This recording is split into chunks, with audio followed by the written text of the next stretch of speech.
I thought this was going to be a fun, just quick story about the British powerboat racer known as the fastest woman on water. I ended up accidentally stumbling upon a much deeper story. The life of Joe Carstairs on the surface appears fantastic. She was a rich heiress. She inherited millions upon millions. She was a playboy, a gender nonconformist, had affairs with actresses, won trophies, bought her own island, which she ran almost as if it were her own country. But underneath all that varnish was struggle. Joe's childhood was far from idyllic. Her sexuality was met with intolerance, and she experienced an oppression even her money could not buy her way out of. She became so insular emotionally that the only thing she eventually ever expressed any real vulnerability to was a doll. Born in 1900, Joe Carstairs was known in the early 20th century for being a bit odd and for racing boats. But there's so much more to her story than that. Joe's life is such a colorful tapestry that what I thought I could easily cover in one episode ended up becoming two. She was an eccentric, a product of her time hardened by the social expectations placed upon her, and her struggle not to bend to them. So this isn't just a story about a woman who broke records and pioneered her way into a sport. It's a story about a unique life that was pushed to the edge in so many ways. A life that remains obscure, on the periphery of history, because the books generally don't remember people like Joe. So let's remember her now, and discover the unique and relentlessly interesting life of Joe Carstairs, the fastest woman on water. I'm your host, Kristen Robine Terpstra, and this is the History Cache. Let's have a look inside.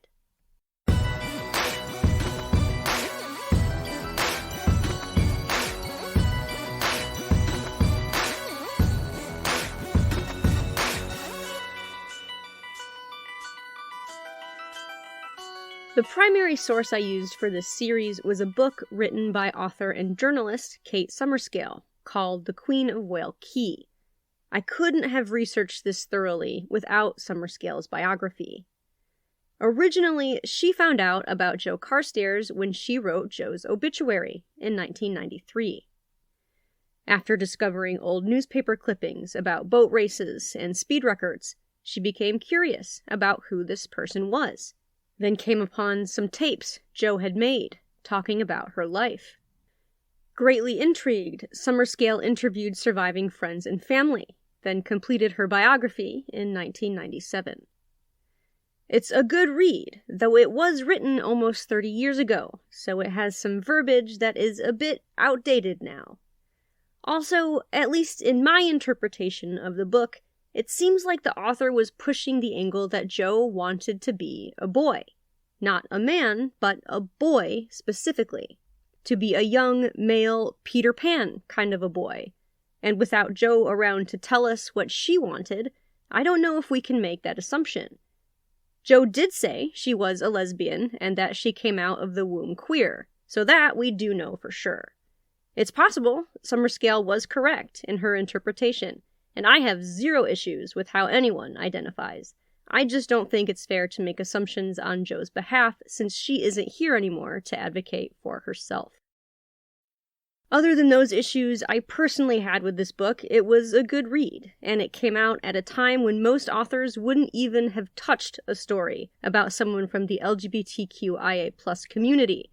So it is worth a read if you're looking for something to add to your summer reading list. With that, let's get into the story. Joe was British, but her money was American. It was her grandfather, Jabez Abel Botswick, who created the family fortune. Born in Delhi, New York in 1830, he was John Rockefeller's treasurer for the Southern Improvement Company. According to Summerscale, Joe's grandfather and his cohorts dominated the American oil and railroad industry by creating a monopoly. They achieved this by buying out most of the rival oil speculators in the most promising areas, Then they drove oil prices down by securing huge rebates from local railroad companies, which they secured by threatening to take their business away. These low prices drove other oil companies out of business, which further secured their monopoly and made them all massively wealthy.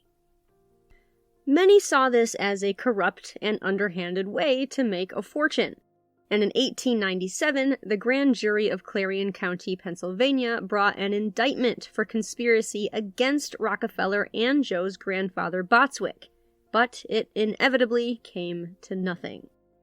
Although the fortunes of those who garnered their extensive wealth through the Standard Oil Company were marred in reputation in certain circles, considered by many to be dirty money, and this reputation would follow Joe Carstairs' family around, at least through the early 1900s. According to Summerscale, in 1902, a highly critical piece was published in McClure's magazine denouncing those involved in the company, including Joe's grandfather. And in 1905, a congressional church refused a donation from his partner John Rockefeller, with its Reverend Washington Gladden stating this, quote, "Is this clean money? Can any man, can any institution touch it without being defiled? In the cruel brutality with which properties are wrecked, securities destroyed, and people in the hundreds robbed of their little, all to build up the fortunes of the multimillionaires, we have an appalling revelation of the kind of monster that a human being may become." Unquote. Sullied reputation or no, Botswick bought a large 5-floor townhouse on 5th Avenue in New York with a view of Central Park, and he continued to amass a huge fortune. His wife, Helen, known as Nellie, was Joe's grandmother, and the only person in her family Joe would ever really show admiration or affection for. Nellie had a reputation as a fierce, unyielding woman, and Joe seemed to admire that strength. Joe remarked about her grandmother, quote, "I thought everything she did was marvelous." Her grandfather met his end in a fire in 1892 when he was trying to rescue some horses from a stable fire, though rumors circulated he was trying to save his favorite carriage, not the horses, when he accidentally hit his head on a wall, fell unconscious, then died in the fire. Upon his death, he left his family $10 million. In an age where we have multi-billionaires hoarding most of the wealth, $10 million doesn't seem like that much money. But in 1892, that was a massive fortune. It would be the equivalent today of just over $321 million US. He and his wife Nellie had 3 children, an eldest daughter, also named Nellie, who would die at the young age of 38 in 1906. A son, Albert, who died in 1911 at 33, probably of a drug overdose. And Evelyn, the middle child, who was the mother of Joe Carstairs. Joe's mother, Evelyn, was complicated. From the descriptions of her that survive, she seems to have been a mother who didn't want to be a mother. Joe, who was always reticent to admit any kind of vulnerability, remarked that, quote, "I've never been frightened of anybody, except my mother," unquote. Evelyn was born in 1872 into great wealth. By 18, she was showing horses and already experimenting with drugs. Drug and alcohol abuse would be a lifelong battle for Evelyn. She would marry 4 different times. 3 of those marriages would end in divorce. First, she married Joe's father, Captain Albert Joseph Carstairs, at age 20. He was a Scotsman, and their marriage took place 2 months before the death of Joe's grandfather. The marriage lasted 10 years. After their divorce, Joe's mother effectively erased Albert from memory. Joe herself had very little knowledge of her father. She knew he served in Egypt in the 1880s and in Malta in 1891. It's unclear where Evelyn and Albert lived when they were married. Evelyn had numerous affairs, and Joe wasn't born until they had already been married for 8 years. They divorced soon after Joe was born, and Albert seemed to make no attempt whatsoever to keep in touch with his daughter. When it came to Joe, he just wasn't interested. In fact, he re-enlisted with the army the week before she was born, effectively abandoning her before he ever even saw her. Author Kate Summerscale speculates that perhaps Albert didn't think Joe was his, but we have no way of knowing that for sure. What we do know is that Joe's father removed himself from her story before it even started. Her surname was the only thing her father would ever give her. Joe was born on February 1st, 1900, in London. Her given name was Marion Barbara Carstairs. She would later change it to Joe, though her reasons for choosing the name Joe remain obscure and unknown. However, it is interesting that her father's middle name was Joseph. That would have been one of the few things she did know about him. Joe loved London. It's where she was born, and though her money and her mother were both American, and she would visit her grandmother in the States, she would identify as British. When Joe was 3 years old, her mother married her second husband, a British Army captain named Francis. Yes, he had the same name twice. The pair had a son and a daughter named Evelyn and Frances, though they would go by Sally and Frank. Joe would not develop that strong of a relationship with either of her half-siblings. Very early on in her life, she was left by her father. Her mother was never emotionally available, and she knew she was different right away. She said of herself, quote, "I was never a little girl. I came out of the womb queer." She didn't fit into the box everyone was always trying to put her in. She would be abandoned and left out and made to feel unwanted socially and emotionally with increasing frequency as she grew, and she would put up walls as a defense. For Joe, vulnerability meant pain, and she knew the more she let people in, the more it would hurt when they inevitably left her. It was a painful, lonely way to grow up. She developed a tough guy persona, which she stuck to for the rest of her life, though her friends would later speak of her heart and generosity, and she would financially take care of many of her friends for the remainder of their lives. I've said before on this podcast that I'm not qualified to psychologically profile another human being, and that is still true. It just seems like, from what I've read, and based on the things she said and what she went through, Joe had a huge heart. She just got tired of it breaking. Her new stepfather did not approve of his new stepdaughter. He wanted to, in Joe's words, cure her of her masculinity. Once, when she was 8 years old, Captain Francis caught her stealing one of his cigars. He made her sit in his study and smoke an entire cigar, thinking she would get incredibly sick, and this would teach her a valuable lesson. However, Joe, who had been secretly smoking his cigars for quite some time already, sat there and easily smoked her way to the end. The marriage didn't last. Evelyn again had many affairs, and the couple divorced in 1915, though the marriage had soured long before then. Francis kept both Frank and Sally. He would hide them in the attic if Evelyn and Joe came to visit. Even if Joe had wanted to develop a relationship with her brother and sister, the opportunity to do so would end with the marriage. Once, her mother kidnapped her brother and sister, taking them back to America, to her grandmother Nellie's house, until her mother inevitably became bored with them. Evelyn continued to struggle with both alcohol and drug abuse. This made her personality unpredictable.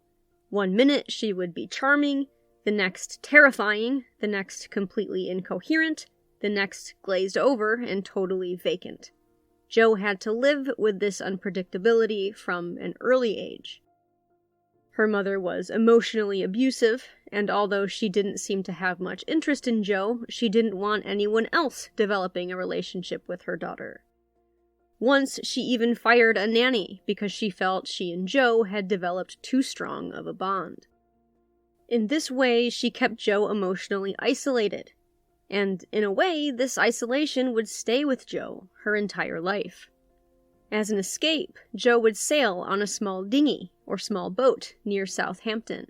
She'd take some crackers and some water and go out sailing. These outings of solitude were some of the only happy childhood memories she could recall. This was the start of her lifelong fascination with boats. On the water, she was safe. On the water, she was free. On the water, the girl who had been given the name Marion got to be Joe. At age 11, she was sent away to boarding school in the U.S. For a lot of kids, being sent thousands of miles away from their family at such a vulnerable age would seem like a terrifying ordeal. For Joe, it was a liberating experience. She went to the Low Haywood boarding school in Connecticut. It was an all-girls school, and Joe loved it so much that she was afraid her mother would write and make her come home. But her fears were unfounded.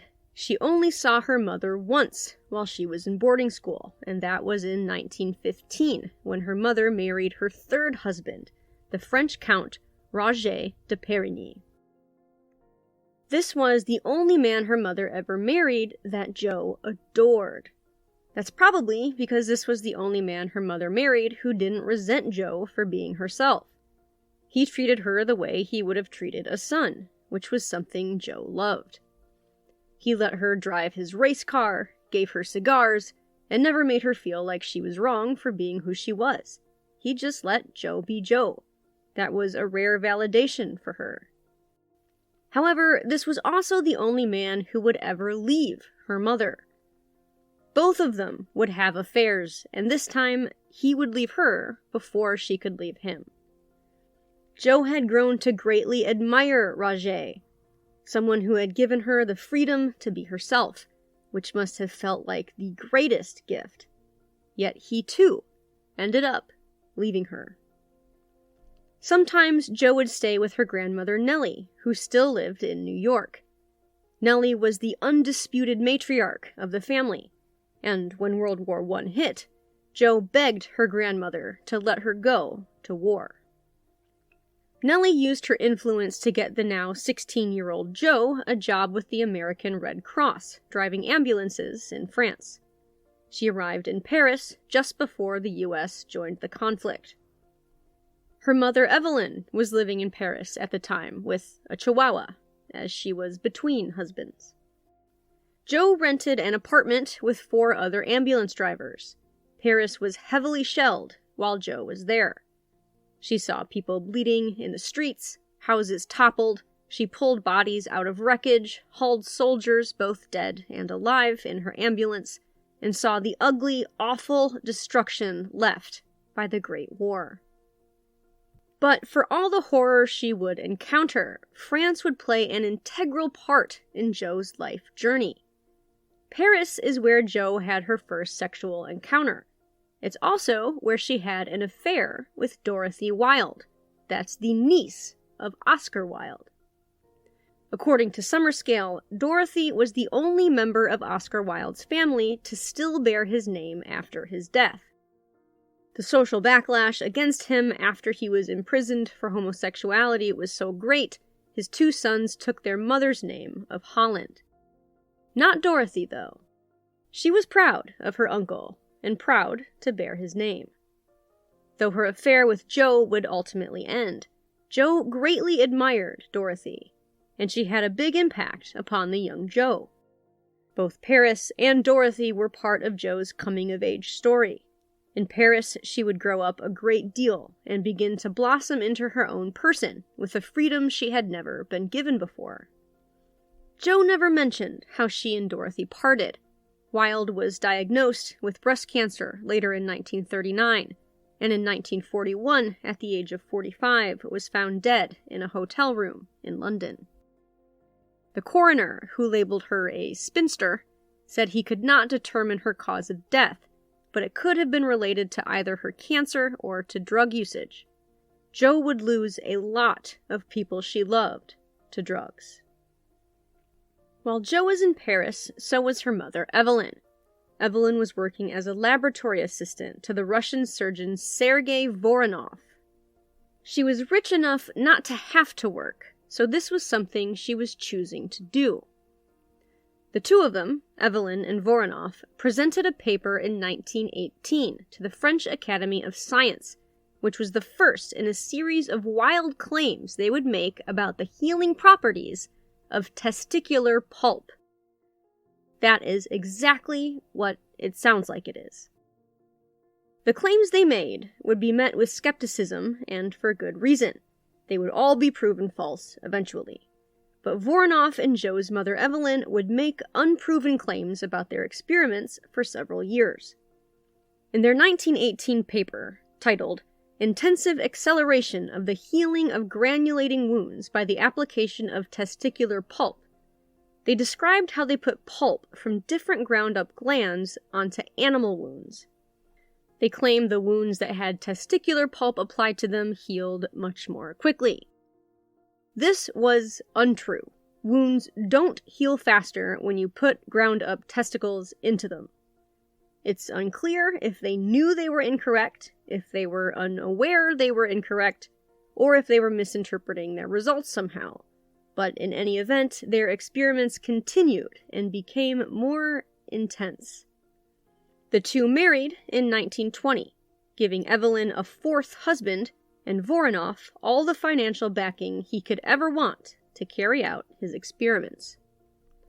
Voronov eventually began grafting portions of young ram testicles onto those of older rams, claiming this increased the virility of the older animals, which then gave him the idea that he should try this with humans. The scientific world was skeptical, and no one wanted to grant him funding. But since Evelyn the heiress had married him, finding money was not an issue. Voronov began grafting ape testicles into humans. 6 slices of an anesthetized ape's testicle were sewn into a human man's scrotum. This surgery was done twice in 1920. Both times it was disastrous and led to infection. The grafts had to be removed. Despite this, Voronov and Evelyn continued their work, claiming success and miraculous results. Voronov published a lot of material claiming that grafting ape testicles into human male scrotums could rejuvenate old men, which is why he had so many volunteers and interest in his experiments. Eventually, he fell out of favor with the scientific community after the claims he made proved to be untrue. Joe had nothing to do with her mother's experiments, and she never seemed to discuss it much. However, Joe did have some strong feelings about Voronov. She did not like him. She found him suspicious, which we'll get to in just a bit. And she also had, during the time of these experiments, a terrible confrontation with her mother. It was in 1918 that Joe's mother confronted her about her sexuality, which did not go well. Evelyn told Joe that if she didn't marry a man, she would be disinherited. To appease her mother, she offered to split the $10,000 dowry with a man named Jacques Depret. That's the equivalent of just over $200,000 today. Jacques agreed to marry Joe, and the two split immediately after the wedding. Their marriage was annulled right after her mother's eventual death, on the grounds that the marriage was never consummated. Jacques was an interesting choice for Joe, and probably a deliberate one, as Joe believed he was one of her mother's many lovers. If her mother was going to force her to marry, well, then she was going to bribe one of her mother's boyfriends to play the part. The marriage was purely for show, a way to ensure Joe would receive her inheritance. It took place in 1918. Something else happened on the world stage that year. On the 11th hour of the 11th day of the 11th month of 1918. The Great War ended. As millions of soldiers made their way home, and millions more were being buried, Joe began to search for a new battlefield. She had liked serving during the war, and now that it was over, she wanted to find more action. Her marriage was a farce. She had no family she was close to. Aside from her grandmother, no one in her family had shown any interest in her, nor she in them, so embarking on a new horizon at the age of 18 seemed like a good idea. She joined the Women's Legion Mechanical Transport Section in Dublin. This was a group of women who served as drivers to British officers, most of whom were combating Irish forces who were fighting against British occupation and for Irish independence. Joe was in Ireland between the Easter Rising of 1916 and Bloody Sunday, which took place in 1920. Tensions in Ireland at this time were high. Despite this, Joe didn't recount any incidents where she found herself in any danger. Mostly, she remembered things like poker games and practical jokes. A few of the women she rode with had cut their hair short, a style that was growing more popular in cities. It was here Joe cut her hair, and even when short hair fell out of style, she never grew it back. In 1919, Joe left Ireland and returned to France with a couple friends she had made along the way. One of those friends, a woman named Bardi, would become a lifelong friend of Joe's, and Joe would provide her with an income for the rest of her life. Joe was extremely generous to her friends. In France, the women volunteered as drivers, clearing battlefields. They hauled supplies, they buried the dead, because there were still dead to bury, and they helped to reconstruct towns. Joe ended her service on April 23rd, 1920. 4 days later, her grandmother died. Nellie Botswick outlived her husband and 2 out of 3 of her children. She survived 5 strokes, and in the end, it was a heart attack that did her in. She was 77 years old when she died in New York. She left behind a fortune of $30 million. That's the equivalent of just over $442.5 million today. It would take around 3 years for her grandmother's will to be settled. During that time, Joe claimed she was penniless. However, this was not entirely true. Joe was always colorful in the way she described the events of her life. According to Summerscale, Joe's grandmother had set up 2 trust funds for her. This may have even been done in response to Joe's mother's threat to disinherit her because of her sexuality. If so, the trust funds were a way for Nellie to financially protect Joe until her will was eventually settled. In 1921, Joe had an income of $145,000. That's well over $2.25 million today. The next year, that increased to $200,000, which would be well over $3 million today. Maybe when you're used to hundreds of millions of dollars, 2 and 3 million might make you feel penniless. I honestly can't say. But Joe's claims of poverty after her grandmother's death were definitely exaggerated. It's almost like she wanted to have to fend for herself in a way. She obviously didn't have to work, but she chose to take a position as a bartender for a time. Then she worked on a chicken farm. She lived in a caravan, or a trailer, and stole food sometimes, earning herself the nickname Klep, short for kleptomaniac. She seemed to be creating a narrative for herself, either knowingly or unknowingly, that seemed exciting but unnecessary given her means. It was like she craved instability because it seemed more interesting or impressive. The women she volunteered with were in no way as well off as she was, so maybe fabricating a sense of poverty was a way for her to feel like she fit in. But she would never truly know the harsh reality of real financial instability. The fabricated need for funding sparked a sense of ingenuity in Joe. In 1921, she had an idea. She and 3 of her friends from the service put their driving experience into use by starting a chauffeuring business.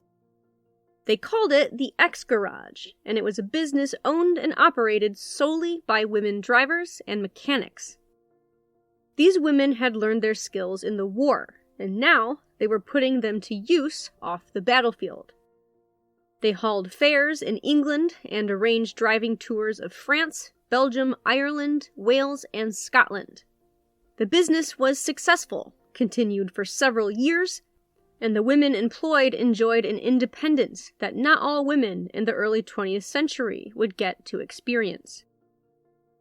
During this time, it doesn't seem that Joe and her mother had much contact. The rift between the two was wide, and it would never have a chance to mend. In 1921, a year after Joe's mother married Voronoff, and the day after his 11th ape testicle grafting surgery, she, too, died. According to Summerscale, Evelyn probably died from drug or alcohol abuse, but her death was ascribed to natural causes. She was only 48 years old. We don't have much on how Joe felt about her mother's death, but we do know how she felt about the way her mother died. Joe believed her mother's newest husband, who she had only been married to for 1 year, had murdered her. I mean, it is a little weird. His multi-millionaire wife died at 48 years old, a year after she married him. And he did stand to inherit a huge fortune upon her death. Just saying, if I were on that case, I'd want to interview that guy. For the rest of her life, Joe would believe Voronoff gave her mother an overdose, then, as she put it, got his doctor friends to sign the death certificate, then proceeded to inherit a fortune. There is no surviving evidence to support Joe's suspicions of foul play, but Voronoff would be rich for the rest of his life. He would also contest Evelyn's will, and so would her second husband, Francis, and in defense of her inheritance, so would Joe. Once, a friend of Joe's asked her if she thought any of her mother's husbands had married her for her money. She replied, "I think all of them did." Evelyn's will stated that when Voronoff eventually died, Joe would then inherit all the income from the estate that she had left to Voronoff. She also left Joe all of her personal effects. Joe claimed that on top of her mother's personal effects, she should also receive the stock her mother had set aside as a marriage settlement, but both Evelyn's husbands said that since Joe's marriage had been annulled, she should get none of the stock she had been promised. Francis, who had 2 children with Evelyn, also claimed his children were entitled to half her estate. It was a messy 3-year fight. In the end, which occurred in 1924, Joe got her marriage settlement, and Voronoff would receive around $325,000, or well over $4.5 million in today's money, per year for the rest of his life. After he finally kicked it, which would occur in 1951 after his life's work on ape testicles had been discredited, that yearly sum would be split between Joe and her 2 half-siblings. That same year, Joe also inherited a gigantic sum of money after her grandmother's will was finally settled. Now an heiress fully funded, Joe moved to a secluded estate in Hampshire, where she converted 2 army huts into a large bungalow. She called the place Botswick, naming it after her grandmother's side of the family. This all sounds very rugged, but Joe had plenty of amenities, including multiple garages, a swimming pool, tennis court, guest houses, stables, gardens, and even a telephone. She also employed a large staff. She had a gorgeous ocean vista from her army tents, which included a spectacular view of the Isle of Wight, and the ocean was calling.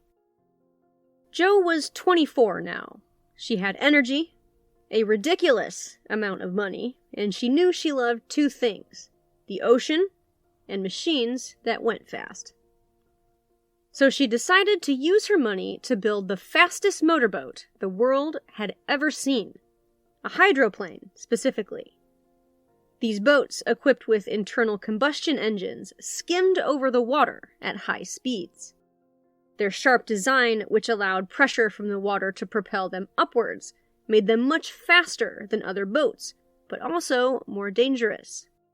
They were easily capsized, could spin out of control quickly, and were made of wood, which was constantly being hammered by the water. This weakened the wood, and sometimes caused them to break apart. Joe loved how fast and dangerous they were. They were expensive to build, and only a few were commissioned each year. According to Summerscale, Joe entrusted the construction of hers to a boatyard on the Isle of Wight, headed by Samuel Saunders. He had a special way of constructing boat hulls by backing the wood with oiled fabric and sewing it all together with copper wire. Also at this time, Joe hired a man named Joe Harris, who had been working for Saunders to be her mechanic. He would join her in races and become a lifelong friend and a kind of father figure to Joe. This was another case in which Joe would take care of a friend for the rest of their life. Even after Joe Harris passed away many years later, Joe would continue to financially support his family. In 1925, the final product designed and built by Saunders Shipyard was a sleek 17-foot, 1.5-liter Z-class hydroplane. It was painted in a shimmering, glossy black and had a single white race stripe running down the side. Like all hydroplanes, it was made of wood and had a shallow hull. The wood was so thin it bulged as it hit the waves, and even gave when you pushed on it.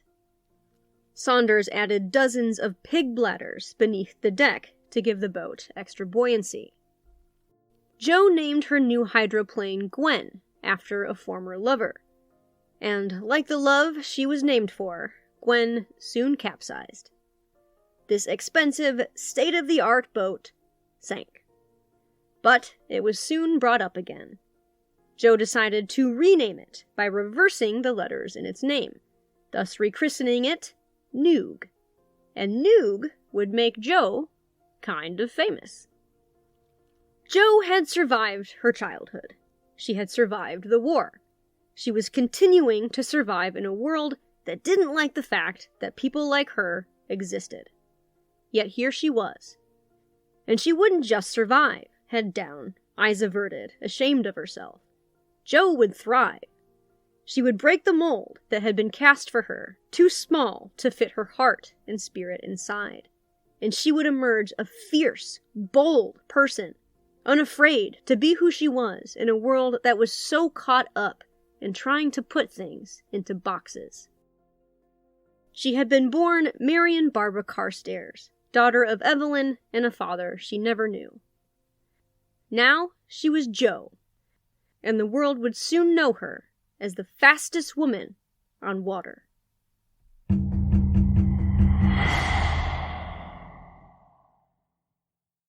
Thank you so much for listening today. I hope you enjoyed the first half of The Fastest Woman on Water, and I certainly hope you'll join me for part 2. Huge shout out to my newest patron, Amy. Amy, thank you so much for your support. I'll be back again with more history in 3 weeks. Until then, if you'd like to get a hold of me, you can email me at historycashpodcast@gmail.com. You can find me on Twitter and Instagram. If you'd like to help support the show, you can check out my Patreon page at patreon.com/historycashpodcast. You can also make a one-time donation. The link for that is on the website under the support tab. That website is historycashpodcast.podbean.com. Stay safe, stay smart, stay curious. And until we meet again, my dear friends, go make some history.